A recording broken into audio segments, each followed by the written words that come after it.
예배하리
filling our lives.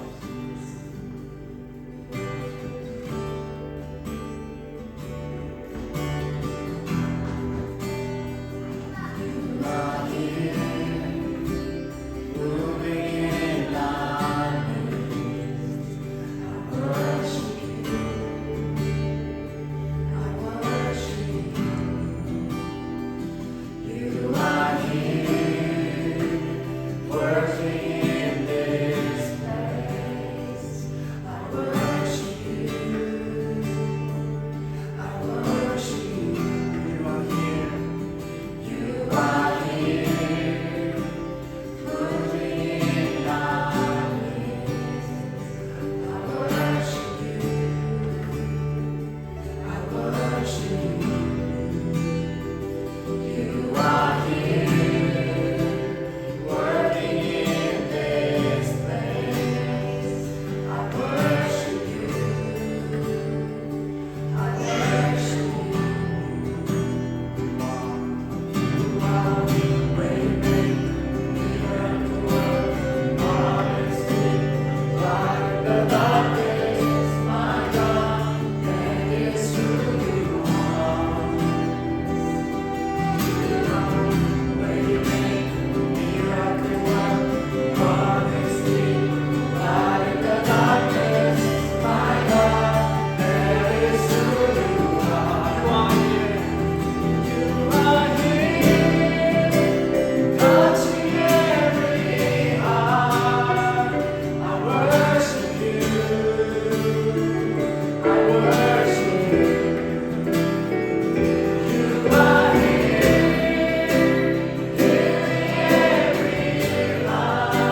사랑하시고 또한 귀히 여기심을 감사합니다.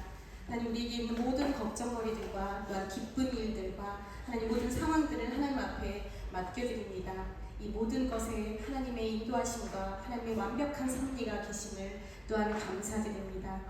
하나님, 이 모든 일을 이끄시고 계획하시고 또한 우리에게 약속하신 것들을 이루실 것에 감사드립니다.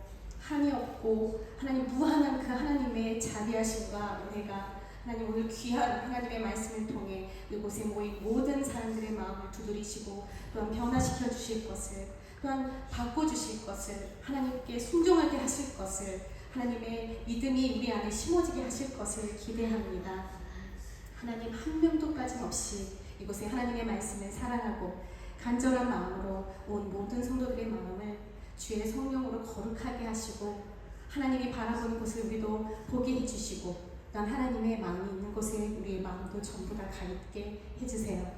하나님, 우리의 귀를 열어주시고 마음을 열어주시고 또한 우리의 영을 열어주셔서 하나님의 있는 모습 그대로 우리 가운데 임재하는 귀한 예배 시간으로 이끌어 주실 것에 감사드리며 이 자리에 성령으로 운행하심을 또한 감사드리며 예수 그리스도의 이름으로 기도합니다. 같이 읽도록 하겠습니다. 시작! 하게라의 아들 느헤미야의 말이라. 아닥사스다 왕 제20년 기르스월에 내가 수산궁에 있는데 내 형제들 가운데 하나인 하나니가 두어 사람과 함께 유다에서 내게 이르렀기로 내가 그 사로잡힘을 면하고 남아있는 유다와 예루살렘 사람들의 형편을 본즉 그들이 내게 이르되 사로잡힘을 면하고 남아있는 자들이 그 지방 거기에서 큰 환난을 만나고 능욕을 받으며 예루살렘 성은 허물어지고 성문들은 불탔다 하는지라.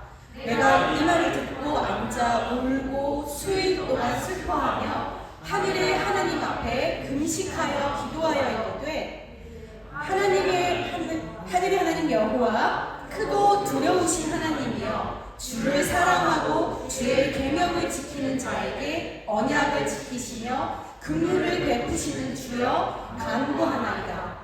이제 종이 주의 종들인 이스라엘 자손을 위하여 주야로 기도하며 나와 내 아버지의 집이 범죄하여 주를 향하여 크게 악을 행하여 주께서 주의 종 모세에게 명령하신 계명과 율례와 규례를 지키지 아니하였나이다. 아멘. 아멘. 우리 말씀의 제목을 같이 한번 읽어볼까요? 시작.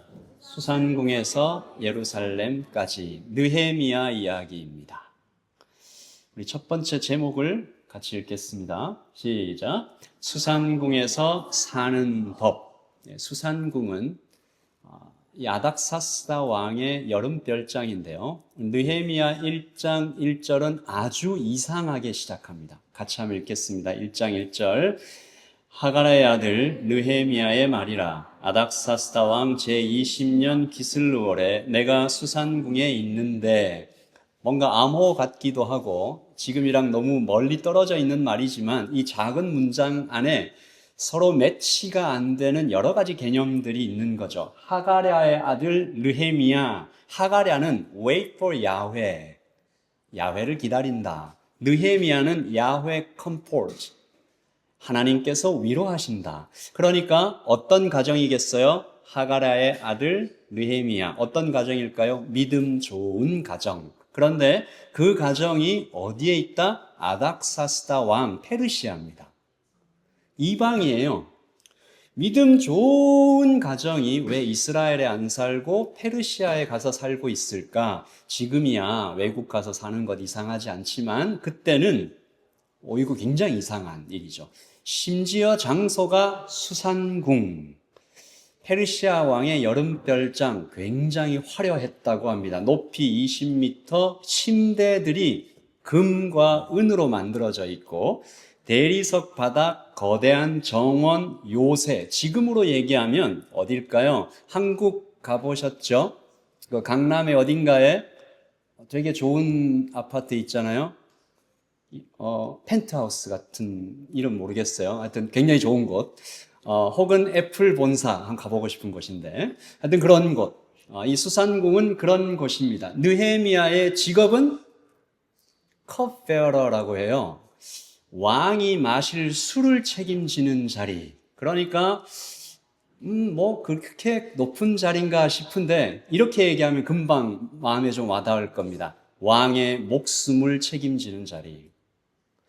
당시에 고대 왕들이 가장 많은 사망의 원인은 독살. 그렇죠?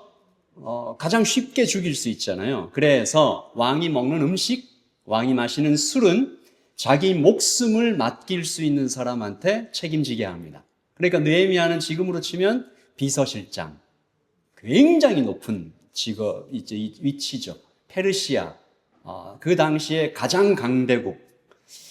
그러니까 오늘 말씀 1장 없어졌네요. 1장 1절은 믿음의 가정에서 자란 히브리 사람 하가랴의 아들 느헤미야가 왠지 모르게 아닥사스다 왕 페르시아의 그것도 수산궁 안에서 비서실장의 위치에 올라가 있다. 당시 사람들이 볼 때 배신자인가? 이스라엘은 지금 완전히 망했는데 배신자인가? 라고 생각할 수 있는 거죠. 하지만 이 1장 1절을 가지고 우리 청년들에게 그리고 저희에게 성경은 묻고 있습니다. 네가 지금 있는 그 자리, 이유가 있다. 우리 같이 한번 읽어볼까요? 시작. 너의 자리에 이유가 있다. 옆에 사람한테 얘기해 주세요. 시작.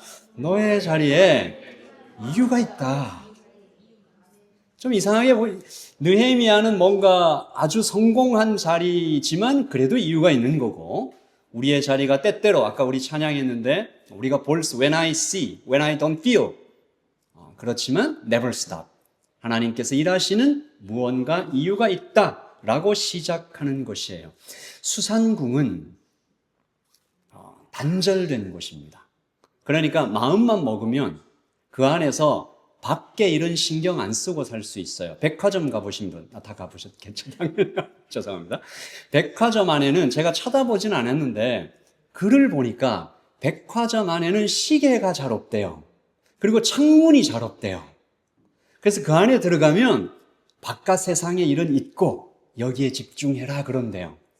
테마파크도 그렇답니다. 테마파크 안에 들어가면 바깥 세상 일은 좀 잊고 이런 거죠. 수산궁은 그런 곳입니다. 마음만 먹으면 밖에서 일어난 일들은 일쯤은 잊어버리고 그 안에서 정말 최고의 금과 은으로 만든 침대에서 자면서 대리석 바닥을 거닐면서 거대한 정원을 걸으면서 왕의 사랑을 받으며 가장 높은 위치에 살 수 있는 것이죠. 프랑스 혁명 때 공주죠. 마리 앙뚜아네트가 백성들이 배가 고파요, 빵이 없어서 배가 고파요 하니까 뭐라고 했다고요? 왜 빵이 없지? 케이크를 먹으면 되지 않나? 라고 했다가 온 국민들이 분노했다는 알려지지 않은 확실치 않은 이야기들이 전해옵니다. 요즘 청년들 그리고 저희에게 어쩌면 수산궁은 그런 곳, 인스타그램 같은 것이 아닌가 생각을 해봤어요. 사진을 보니까 인스타그램 안에는 뭔가 예쁜데 그 바깥, 그 다음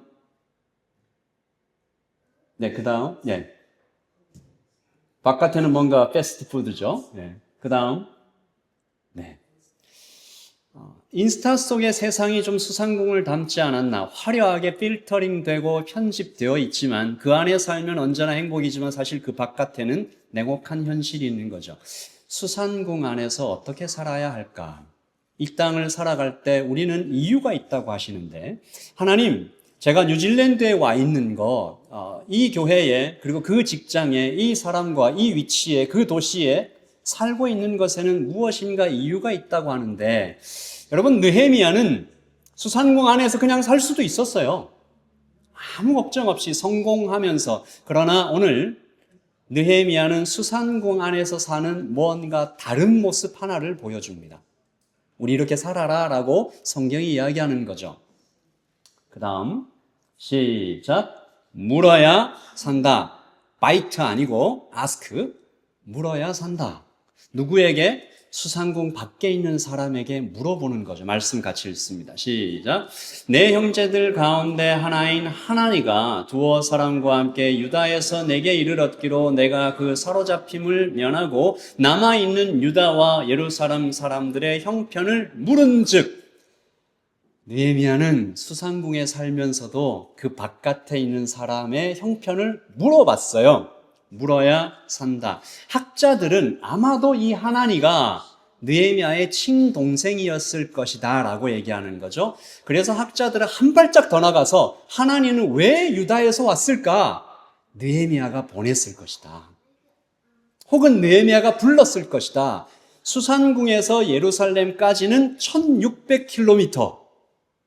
지금으로 쳐도 차로 가도 어마어마한 거리, 말 타고 갔겠죠. 걸어갔겠죠. 몇 달을, 심지어 거의 반년 가까이 걸린 거리죠. 왜 보냈을까요? 거기 어떻게 사는지. 말씀 보세요. 사로잡힘을 면하고 남아있는 유다와 예루살렘 형편들을 물은즉 안 물어봐도 돼요. 물어봤다는 거죠. 보내고 물어봤다. 그래서 오늘 말씀은 네가 수산궁에 사는 이유가 있다라고 하시고, 그 다음 시작. 수산궁에서 나와야 예루살렘이 산다. 우리 모두에게 하나님께서 수산궁에서 좀 나오라, 그리고 물어라 라고 말씀하시는 거죠. 물어보는 것, 물어보지 않으면 편하죠. 모르는 게 약이다, 얘기합니다. 많은 사람들이 우리 오픈처치는 그렇지 않은 것 같은데, 교회 안에서의 교제마저도 슈퍼피셜하다, 좀 형식적이다, 표면적이다, 알리고 싶은 것만 알리고 정말 어려운 것들은 좀 숨긴다. 왜 우리는 마음을 활짝 열고 다가가지 못할까? 서로 좀 비판을 많이 해요. 저도 그랬어요. 여러분들 그런 마음이 좀 있죠. 왜 우리 교회 성도들은 우리 교회만 아니더라도 이 현대 교회들은 왜 다 이렇게 닫고 살까? 그래서 다 이유를 바깥에서 좀 찾고는 했었는데, 지난 주일 오후입니다. 제가 이 일에 대해서 하나님께 좀 레슨을 받았어요. 지난 주일 예배를 마치고, 이렇게 저희 교회는 예배 마치면 여기서 이렇게 나눔을 하거든요. 저희들도 조금 이따가 할 겁니다. 나눔을 하는데, 나눔을 한참 하고 있는데 갑자기, 여러분 그 티니터스라고 아시죠? 이명. 귀에서 갑자기 막 삐 하는 소리가 엄청 크게 나고, 왼쪽 귀가 물에 잠긴 것처럼 막 먹먹하고 아무것도 안 들리고 어지럽고, 이게 sudden hearing loss의 좀 어떤 그 돌발성 난청의 징조가 보이는 거죠. 무섭잖아요. 그래서 급하게 인터넷을 찾아봤습니다. 찾아보니까 더 무서워요. sudden hearing loss, 돌발성 난청일 가능성이 높다. 가능한 한 빨리 스페셜리스트를 방문하라. 이머전시한 상황이다. 치료의 골든타임을 놓치면 청력을 영구적으로 잃을 수 있다. 이렇게 나와 있는 거예요. 너무 무서워가지고 나눔을 잘 마치고, 그래도 목사가 중간에 중간에 째고 이렇게 가면 안 되잖아요. 일단 다 마치고 얼전트 케어가 어디 열려 있나 이렇게 막 찾았어요. 가면서 그런 생각을 했습니다.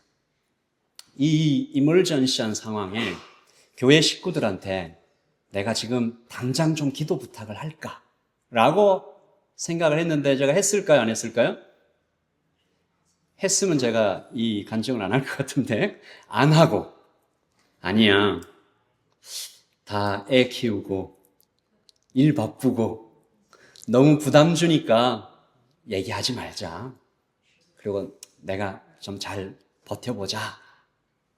나중에 알고 보니까 제 아내가 기도 부탁을 했었더라고요. 훌륭한 아내라는 생각이 듭니다. 이 일이 지나고 하나님께서 저에게 이런 레슨을 주셨어요. 성훈아, 이제 알겠냐? 너가 먼저 나와야 그들도 나오는 거야. 너 안에 괜찮은 척하는 우상이 살아있으면, 교회는 목사는 튼튼하고 강해야지, 목사가 성도들을 도와야지, 내가 성도들한테 도움을 받았어야 되나? 또 이런 마음도 깊숙이 보니까 있더라고요. 건강관리 잘못했다고 비난받으면 어떡하지? 오해는 하지 마십시오. 우리 라이트 교회 성도들이 그런 비난을 하는 사람들은 아니에요. 그냥 제 마음 깊이 평소에 건강관리를 잘못해서 아픈 거 아니야? 이런 생각들이 인정받고자 하는 마음, 또 비난받기 싫어하는 마음, 이 모든 것들이 내 마음 안에 깊이 있으니까 내 약함을 나누지를 못하니까, 그 나누지 못하는 것이 교회 전체로 쭉 퍼져나간 것이 아닌가. 여러분, 인정의 우상은 볼까요? 시작. 인정의 우상이 영적 무관심으로, 인정받고자 하는 그 마음이 가득 차 있는 이 인정의 우상은 반드시 영적 무관심으로 발전합니다. 약점을 보이면 부끄러워요. 입에 오르내리는 거 싫어요. 좋은 모습만 보여주고 싶어요. 내가 수산궁에 살면서 성공한 어떤 번듯한 모습만, 그래서 밖으로 나오려 하지 않는 그 마음들, 공동체 전체에요, 빠르게 퍼집니다. 한 사람만 그 마음을 갖고 있어도 이 마음이 수수수 퍼져버려요.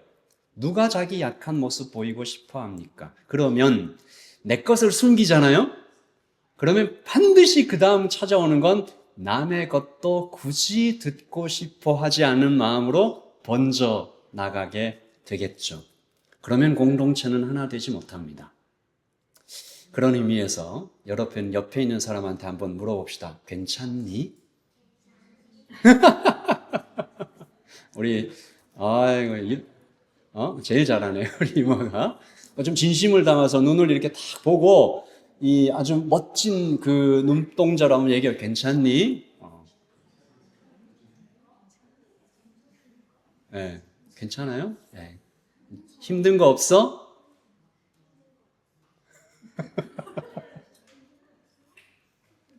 자, 이렇게 이제 물어봤어요. 이제 지금은 우리가 예배 시간이라서 이렇게 물어보면 다들 괜찮은 척하고 앉아 있는데요. 어느 날 우리 안에 있는 어떤 두려움이 있어요. 자, 그 다음 볼까요? 예, 그 전. 그 다음. 네, 시작. 괜히 물어봤어. 물어봤어요. 물어보니까 3절입니다. 3절 말씀을 같이 읽겠습니다. 시작. 그들이 내게 이르되 사로잡힘을 면하고 남아있는 자들이 그 지방 거기에서 큰 환난을 당하고 능력을 받으며 예루살렘 성은 허물어지고 성문들은 불탔다 하는지라. 잘 보세요. 사로잡힘을 면하고 남아있는 자들이 환난, 능력, 허물어지고 불탔다. 괜히 물어봤다. 용기를 내서 물어봤는데 옆에 있는 친구가 사실은 내가 돈이 좀 필요해 라든지, 네, 내가 정말 아무한테도 얘기 안 했던 나의 정말 딥한 그런 죄가 있어 라든지 어떤 것들을 툭 꺼내놓으면 마음속에 내가 걔는 물어본 거 아닌가. 여러분, 느헤미야가 이 이야기를 듣고 대략 한 3가지 정도 반응을 할 수 있을 것 같아요. 여러분 같으면 어떻게 할 것 같아요? 이 환난, 능력, 허물어지고 불탔다, 죽었다. 제가 한번 이렇게 생각을 해봤습니다. 3가지 정도. 회피, 비난, 적선. 회피는 그냥 못 들은 걸로 하자. 이 불편한 진실이 나의 이 컴포트 존에 들어오지 못하게 하자. 할 만큼 했지. 물어봤으면 됐지. 위로해줬잖아. 마치 우리가 어떤 뉴스들을 보다가 마음이 너무 불편해 하면서 채널을 돌려버리는 것 같은. 제가 예전에 기생충이라는 영화를 보다가요, 너무 마음이 불편해서 중간에 껐어요. 우리 그런 마음이 있잖아요. 회피하고 싶은. 그 다음 비난. 요건 조금 더 강합니다. 거봐, 내가 그럴 줄 알았어 라고 말하는 사람이 이 오픈교회, 라이트교회는 없기를 바랍니다. 자신을 도덕적 우위에 놓고 타인을 정죄하면서 거기서 빠져나가는 거죠. 교회의 문제들을 보면서 한국교회에 정말 문제 많아 라고 욕은 하는데 정작 그 자신은 아무것도 하지 않는 이런 사람을 방관자, 비평가 이렇게 얘기를 합니다. 하지만 이 2가지의 반응은 잘 안 해요. 사람들이 너무 티나니까. 사실은 3번째, 적선, 디스턴스 체리티입니다. 돈은 내가 보낼게. 하지만 나는 부르지 마. 느헤미야는 부자였어요. 그러니까 이건 아주 세련되게 자신을 포장할 수 있는 방법이었을 것입니다. 조금 슬픈 표정을 짓고 꽤 많은 양의 도네이션을 모아서 보내는 거죠. 그러면 자신의 죄책감을 씻어내고 마음의 짐도 덜어내고 거기서 동포들한테 칭찬도 받겠죠. 내가 상황을 통제하고 있다는 우월감까지 챙길 수 있습니다. 어쩌면 이것이 느헤미야의 가장 유혹적인 선택지가 아니었을까? 느헤미야는 어떤 길을 선택했을까요? 수산궁에 살고 있는 그러나 내가 여기에 사는 것이 이유가 있다라는 하나님의 마음을 알았던, 그래서 밖에 형편을 물었던, 그런데 어마어마한 소식을 들었던 느헤미야는 적선으로 끝냈을까요? 아니요. 그는 웁니다. 이걸 제가 선택이라고 하기도 어려워요. 그 성경의 이 기록을 보면 그가 어떤 논리적인 반응을 보였다기보다 그냥 무너져 내린 것처럼 기록하고 있습니다. 4절 시작. 내가 이 말을 듣고 앉아 울고 수일 동안 슬퍼하며 하나님 앞에 금식하여 기도하고, 그냥 무릎이 힘이 탁 풀려가지고 주저앉아서 운 거예요. 며칠 동안, 수일 동안 밥도 못 먹고. 대체로 가족을 잃으면 이렇게 웁니다. 여기서 울다로 번역된 히브리어 바카는 몸을 들썩거리며 막 통곡하며 우는 그런 울음을 말하죠. 요셉이, 여러분 그 성경의 스토리들 아시죠? 요셉이 자기 형들 왔을 때 왜 이렇게 막 끝까지 자기 아닌 척하고 딱 돌려보내고 나서 막 우는데 그 울음소리가 바로의 궁까지 들리더라, 이런 구절이 있죠. 보면서 좀 뭉클한데 그 온몸으로 우는 거죠. 울기만 하지 않습니다. 목숨을 걸죠. 그리고 수산궁을 정말로 떠나서 예루살렘으로 달려가는 이야기가 느헤미야서 1장 이후로 쭉 펼쳐지는 것이죠. 회피도 비난도 적선도 아닌 그 울음으로 시작해서 예루살렘을 구하는 이야기가 느헤미야에 기록되어 있습니다. 느헤미야가 울어서 예루살렘이 살았다. 저를 한번 따라서 하십시오. 느헤미야가 울어서 예루살렘이 살았다. 내가 울면 누가 살까요? 내가 울면 누가 살까요? 옆에 사람이 살겠죠. 울어주세요. 그래야 됩니까? 자, 우리 네 번째 테마입니다. 시작. 울어야 산다. 여기까지 들으면 우리 모든 마음속에 이제 여러분이 마음이 아주 믿음이 좋은 사람들은 그래 하면서 이렇게 울자 이런 사람도 있을 거고, 어떤 사람은 부담돼요. 목사님, 물어야 산다, 울어야 산다, 떠나야 산다 막 이러시는데, 느헤미야 같은 멋진 인생 우리는 알지만 남을 위해 울기만 하면 나를 위해서는 누가 울어줍니까? 왜 나만 손해보는 사랑을 해야 합니까? 그리고 또 하나님께 이렇게 원망과 불평이 생길 수도 있습니다. 하나님 저 사랑하신다면서요. 그런데 왜 맨날 하나님한테 이렇게 정직하게 진지하게 기도하면 떠나라 뭐 이런 말씀, 수상궁에서 나와라, 왜 자꾸 불편한 예루살렘으로 가라고 하십니까? 저도 그래요. 목사도 부담됩니다. 하나님께서 떠나라 하시면 그 떠남에 사실은 몸이 떨려요. 하지만 울어야 사는 겁니다. 다시 한번 여러분, 이제는 옆 사람에게 이렇게 얘기는 하지 말고 속으로 한번 생각해 봐요. 나를 위해 소리내어 울어주는 사람이 있나? 너무 슬퍼하지 마시고, 없는 것 같다 그러면 너무 슬퍼하지 마시고 생각을 바꿔서 나는 최근에 누군가를 위하여 심장을 찢어 울어본 적이 있나? 이 두 가지 질문을 여러분한테 해봐요. 나를 위해서 울어줄 사람이 있나?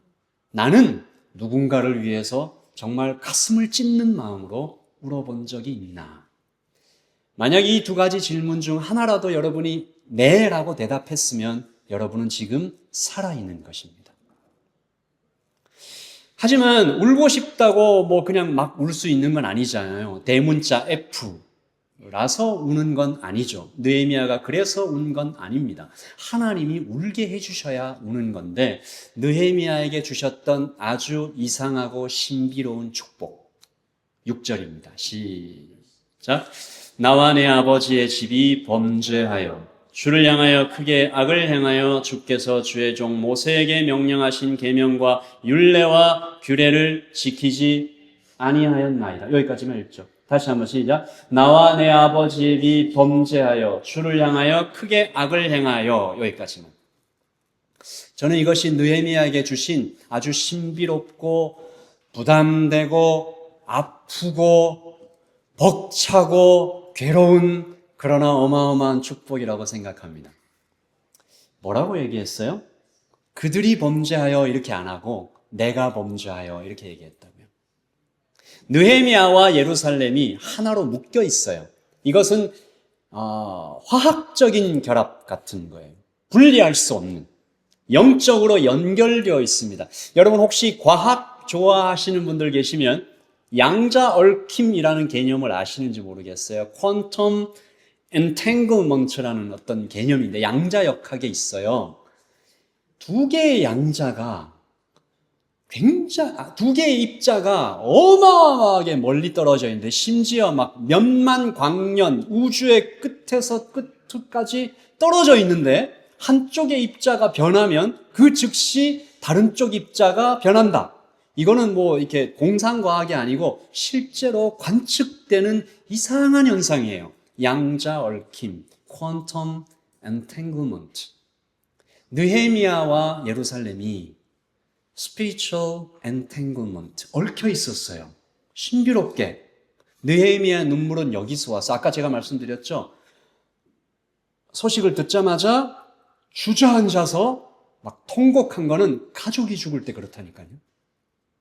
성경에 신기하게도 이런 눈물들이 나옵니다. 모세 보세요. 시작.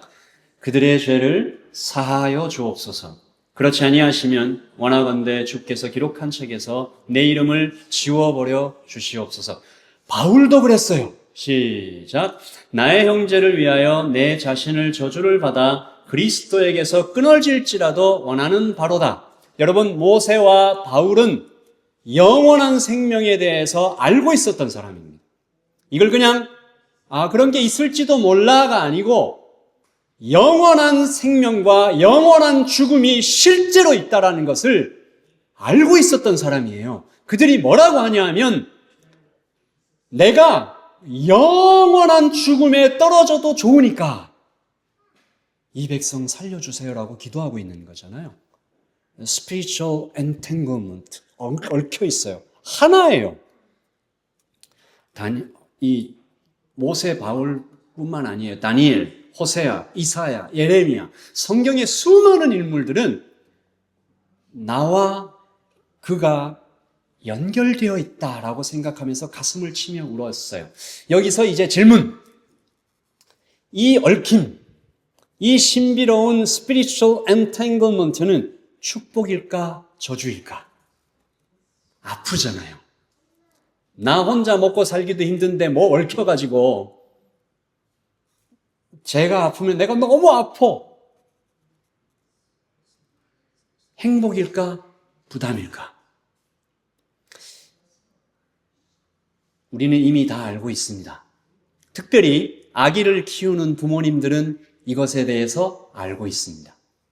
이 눈물은 하나님께서 모든 사람에게 주신 이 DNA에 심어 놓으신 눈물과 같습니다. 길에서 자기 아이를 잃어버린 어떤 어머니가 쓴 글을 제가 최근에 읽었습니다. 우리 둘째 잃어버렸을 때 하굣길 한복판에서 아들의 이름을 부르면서 울부짖는데 거의 초능력 수준으로 단전에서 뿜어져 나오는 소리라 학교가 들썩거릴 정도로 제 입에서 짐승의 비명 같은 소리가 나왔습니다. 화장한 얼굴은 검은 눈물로 얼룩지고 소리는 사람이 아니라 새끼 잃은 짐승 소리처럼 나오더군요. 그리고 조금 있다가 선생님께서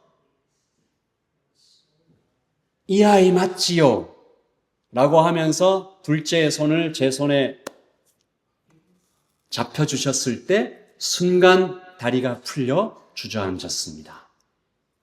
여러분, 엄마는 왜 아이와 끊어질 때 비명을 지를까요? 둘이 아니라 하나이기 때문입니다. 생명이 연결되어 있어요. 자, 그러면 여기 어머님들에게 묻습니다. 엄마는 아이와의 연결을 축복이라고 부를까요? 부담이다. 저 왼수, 저주라고 여길까요? 내가 저 왼수 때문에 죽지도 못하고 이 고생을, 어머니들 대답해 보세요. 대답을 안 하시는군요.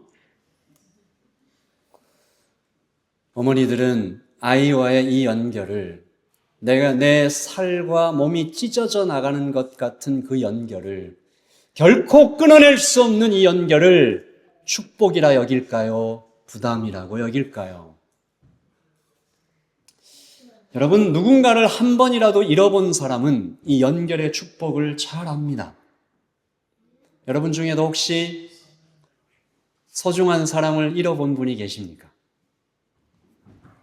그 자리는 무엇으로 채워도 채워지지가 않아요. 그러니까 우리는 오늘 이 느헤미야를 통해서 아주 중요한 영적인 원리 하나를 발견하는 거죠. 저를 한번 따라서 하십시다. 끊어지면 아프다. 끊어지면 못 산다. 끊어지면 불행하다. 영적으로도 그렇다. 여러분 잘 들으십시오. 엄마하고 아들이 끊어지면 그 엄마는 밥을 먹는 것도 죄책감을 느껴요. 내가 애를 잃고 배가 고파지는 것도 죄책감을 느낀다고요. 그만큼 이 연결이 끊어진 것에 대한 상상도 하기 싫을 정도로 그 연결로 인한 축복을 유지하고 싶어 해요. 그리고 끊어지면 아프고 못 살고 불행한 거예요. 그런데 영적으로도 그렇다고요. 그러므로 이것을 우리가 거꾸로 볼 때 여러분 잘 들으십시오. 우리의 삶이 오늘 그 어딘가 텅 빈 것처럼 느껴지고 무언가 좀 더 메말라 있는 것 같고 무기력하고 뭔가 나의 마음에 행복감이 차오르질 않고 자꾸 새어나오고 있다면 내가 어딘가로부터 끊어져 있는 거예요. 물론 하나님과 연결이 가장 중요하겠죠. 그러나 우리가 계속 살펴볼 것은 하나님께서 말씀하신 교회와의 연결이며 주께서 우리에게 두신 지체와의 연결이 끊어져 있을 때 우리는 결코 완전하지 못한 겁니다. 세상은 속여요.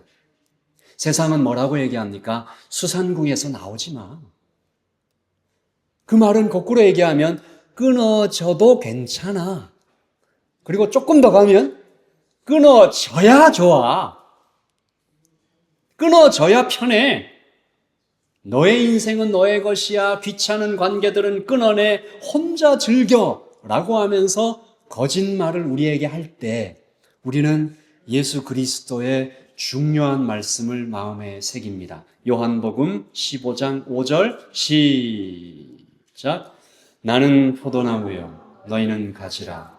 그간의 안에 내가 그 안에 거하면 사람이 열매를 많이 맺나니 나를 떠나서는 너희가 아무것도 할 수 없음이라. You are nothing. 우리는 항변합니다. 우리는 막 소리칩니다. 하나님, 제가 하나님 안에 안 거해 있을 때도 뭐 이것저것 많이 했습니다.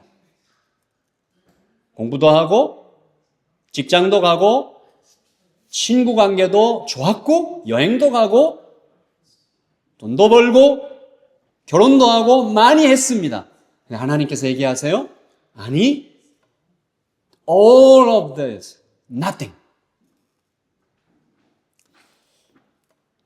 수산궁 안에서 문 닫고 귀 막고 회피하고 외면하고 적선정도하며 사는 것은 실제로 살아있는 것이 아니다라고 예수님께서 말씀하고 계세요. 살아있는 것 같이 보이지만 죽어있는 거다.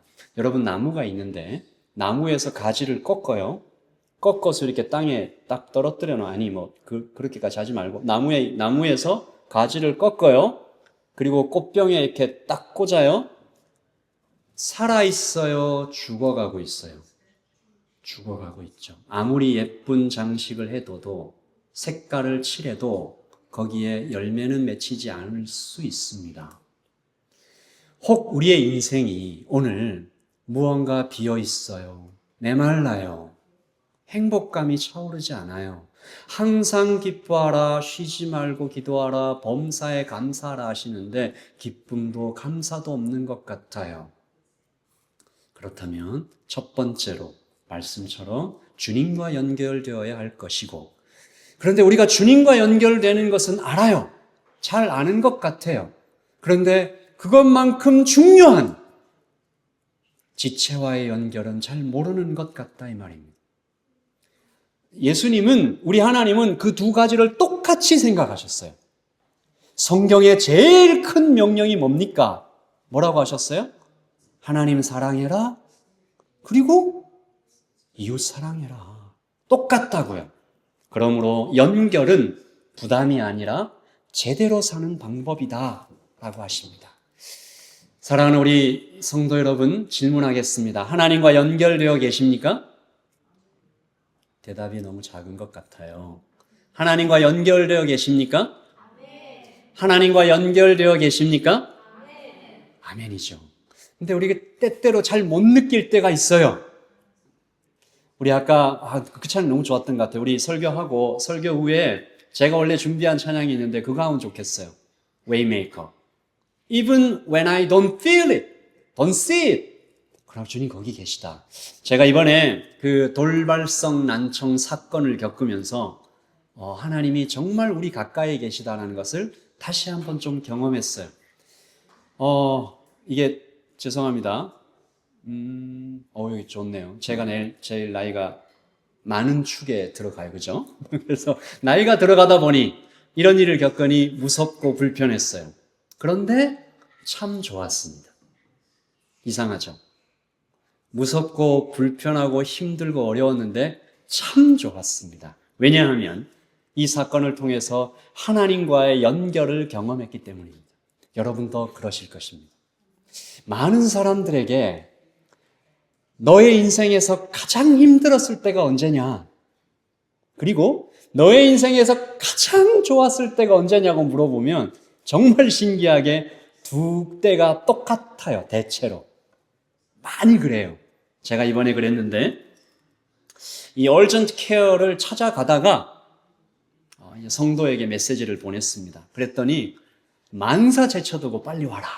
그래서 침을 놔드리겠다. 그래서 침을 맞았죠. 너무 감사했어요. 그 다음 날입니다. 그 다음 날은 더해요. 제가 한 번도 가보지 않은 길을 가고 있었습니다. 그리고 그 형제도 한 번도 달리지 않은 길을 달려오고 있었어요.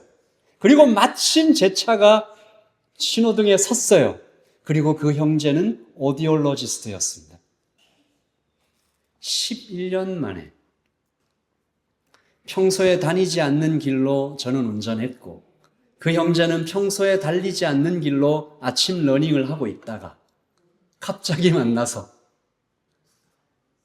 차 유리창을 잠깐 내리고 주고받은 그 대화로 형제는 저에게 필요한 약을 받을 수 있도록 도움을 주었고 또 마침 그 다음날 스케줄이 비어서 청력 검사를 하게 되고 그리고 검사를 했더니 목사님 정말로 이 sudden hearing loss가 발생했었습니다. 그런데 이 스테로이드 약을 빨리 먹어서 이제 진정이 되었고 11년 전에 했던 검사와 수치가 똑같이 나왔습니다. 이제 괜찮습니다. 라고 하면서 그 형제가 굉장히 멋진 말을 했습니다. 하나님 살아계신 것 같아요. 하나님께서 어제 아침에 저희 둘을 저는 저쪽에서 달려오게 하시고 목사님은 이렇게 차 타고 이쪽에서 내려오게 하셔서 그 시간에 딱 만나게 해주셨고 저의 스케줄을 조정해 주셨습니다. 여러분, 하나님 우리와 너무 가까이 계세요. 우리가 잘 못 보고 잘 느끼지 못해도 너무 가까이 계세요. 그러면 그것을 알면 두려움은 사라지고 감격이 남습니다. 여러분, 예수님의 제자들이 배를 타고 가다가 풍랑을 만나가지고 죽게 됐어요. 그래서 막 소리를 치면서 예수님께 막 원망을 하고 죽게 됐습니다라고 했을 때 예수님이 밤에 바다를 걸어서 오셔가지고 잠잠해라 라고 얘기하니까 막 폭풍우 잠잠하고 예수님 만났잖아요. 그때 제자들이 했던 얘기가 멋진 얘기가 있어요. 우리가, 저를 한번 따라 하십시다. 우리가 당신이 누군 줄 알았다면, 네, 이겁니다. 우리가 당신이 정말 누구신지 알았다면 우리는 이렇게 떨며 살지 않았을 텐데. 마지막 5번째입니다. 저를 따라서 하십시다. 만나야 산다. 여기 있네요. 만나야 산다. 주님은 그래서 당신의 한평생 동안 당신과 우리를 하나가 되게 하시려고 막 어마어마한 예를 쓰셨습니다. 요한복음 17장 21절. 이게 예수님의 기도라고 부르는 제사장의 기도라는 기도거든요. 예수님이 기도하신 거예요. 시작. 아버지여, 아버지께서 내 안에, 내가 아버지 안에 있는 것 같이 그들도 다 하나가 되어 우리 안에 있게 하사. 아멘. 저는 믿습니다. 예수님께서 지금도 이 기도하고 계실 거라고. 이렇게 얘기해도 될까요? 예수님이 하나님 안에 성령님과 함께 Father, God, Spirit 이렇게 트리니티로 삼위일체로 같이 계셔 보니까 너무 좋은 거예요. 그래서 세상에서 가장 좋은 거를 우리한테 알려주고 싶으셔가지고 아버지요, 아버지께서 내 안에, 내가 아버지 안에 있는 것 같이 그들도 다 하나가 되어 우리 안에 있게 하사. 여기서로부터 우리의 모든 두려움과 불안과 결핍과 수치와 이런 것들이 씻겨 내려갈 것입니다. 예수님은 이 기도를 십자가와 부활을 통해 이루시고 어마어마한 이야기를 하십니다. 에베소서 1장 23절. 제가 믿기에 창세기 1장 1절과 요한계시록의 선언 외에 아마 이 말씀이 정말로 충격적인, 그리고 우리의 인생을 어쩌면 송두리째 바꿀 수 있는 이 무게를 가지고 있는 말씀이라고 생각합니다. 같이 읽겠습니다. 시작. 교회는 그의 몸이니 그의 충만함이니라. 만물 안에서 만물을 충만하게 하시는 이의 충만함이니라. 아멘. 이게 무슨 얘기냐면 교회는 예수님의 몸입니다. 예수님의 몸인데 예수님은 당신의, 조금 어려운데 잘 들으세요. 교회는 예수님의 몸이에요. 그런데 예수님은 당신의 충만함을 교회에 의존하세요. 쉽게 얘기해서 나는 너 없이 혼자서는 절대로 충만해지지 않겠다라고 얘기하신 거예요. 하나님이, 무엇이든지 하실 수 있는 하나님이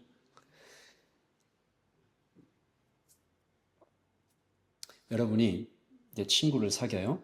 교회 지체들하고 사귀어요. 길을 걸어요. 그런데 얘가 넘어져 있을 때 이렇게 얘기하는 거예요. 너가 다시 일어나지 않으면 나 안 가. 나는 네가 쓰러져 있는 그 자리에서 계속 같이 쓰러져 있을 거야 라고 얘기하는 것과 같아요. 그 파이어파이터들, 그 소방관들이 그렇게 얘기한다고 하더라고요. 너가 안 나오면 나도 안 나와. 그 불 가운데에서 막 불이 타는데 한 사람 못 나올 어떤 상황이 되면 너가 나와 함께 갈 수 있어야 내가 나오겠다. 같이 죽겠다는 얘기잖아요. 예수님 그렇게 얘기하셨다. 교회는 그의 몸이니 그의 충만함이니 나는 너 없이는 절대로 충만함을 획득하지 않겠다.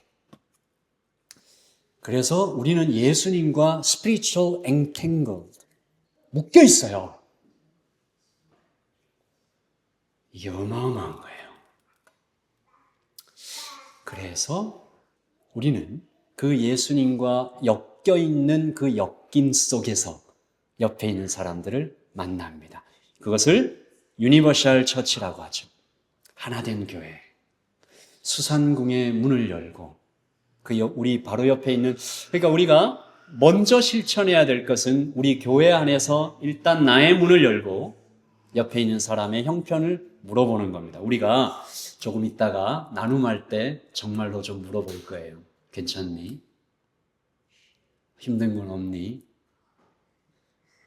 아, 괜히 물어봤어. 이렇게 하지 마시고 같이 울어주는, 그래서 주님을 뜨겁게 만나는 여러분들 되시기를 바랍니다. 이 모든 우리 청년의 때 예수 그리스도를 아시게 된 것 축복합니다.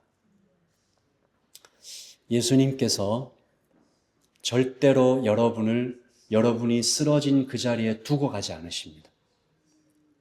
예수님께서 같이 그 자리에 쓰러져 계셔서 당신이 일어설 때까지 나는 너와 함께 불편함을 감수하겠다라고 얘기하시죠. 이 얘기만 하고 좀 마치려고 합니다. 여러분, 제가 신학을 공부할 때 그 신학교 3년을 공부하면서 뭘 배웠는지 잘 모르겠지만 3년 동안 어마어마하게 많이 공부했는데 딱 한 가지가 남았어요. 예수님께서 완벽한 하나님이시잖아요. 완벽한 신이잖아요. 그러니까 완벽해요. 완벽. 충만. fulfill. 더 이상 뭘 더할 수도 없고 뺄 수도 없어요. 그러니까 여기에 뭔가를 더 가지신다라는 것은 더하는 게 아니에요. 예수님께서 뭘 가지셨죠? divinity. 예수님은 divinity밖에 없으셨어요. 이 divine. 예수님께서 역사의 어느 순간에, 시간의 어느 순간에 humanity를 가지셨어요. 이것은 예수님을 완전하게 하는 걸까요? 아니면 예수님의 용기 있는 결정일까요? 예수님은 우리를 위해서 humanity를 받아들이셨어요. 그리고 그게 영원히 가요. 예수님은 우리를 위해서 이 하늘에서 땅으로 내려오시면서 당신의 모든 권리를 포기하시고 우리와 연결되셨어요. 그 연결됨을 우리가 교회에서 더 누려가며 우리의 인생이 좀 더 충만해지기를 예수님의 이름으로 축복합니다. 우리 세 가지를 기도하겠습니다. 우리 찬양팀 좀 나와주시고요. 우리 웨이메이커를 함께 찬양을 하십시다. 우리 같이 읽겠습니다. 이 세 가지 기도 제목 시작. 수산궁에서 나오게 하소서, 함께 울게 하소서, 하나됨을 이루게 하소서. 우리 잠시 기도하겠습니다.